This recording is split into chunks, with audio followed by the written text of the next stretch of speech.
ताई आणि भाई, काय चाललंय काय तुमचं? चोर सोडून संन्याशाला फाशी द्यायची भाषा करता आणि तेही इतक्या गंभीर प्रकरणामध्ये. जनाची नाही तर मनाची तरी. अमरावती जिल्ह्यातल्या परतवाड्यात जे घडलं ते संपूर्ण महाराष्ट्राला हादरवणार आहेत.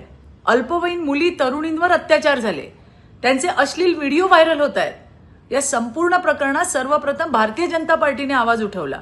मुख्यमंत्री देवेंद्र फडणवीसजींनी तत्परता दाखवत तात्काळ कारवाईचे आदेश दिले आणि आजपर्यंत 8 आरोपी अटकेत आहेत आणि अनेक पीडित मुली या हळूहळू पुढे येत आहेत. यावरून राज्य सरकारची भूमिका तुम्हाला समजली असेलच.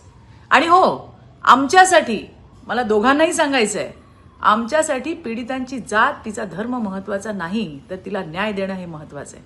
ती कुठल्याही जातीची, ती कुठल्याही धर्माची असू देते, नंतर आधी ती या महाराष्ट्राची मुलगी आहे, ही आमची स्पष्ट भूमिका आहे.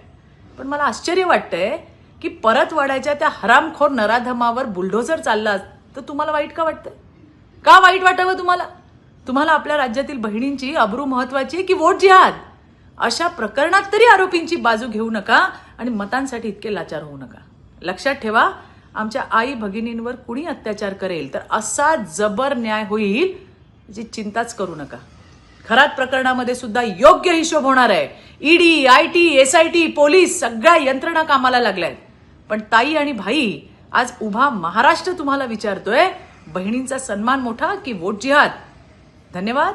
जय हिंद, जय महाराष्ट्र, भारत माता की जय.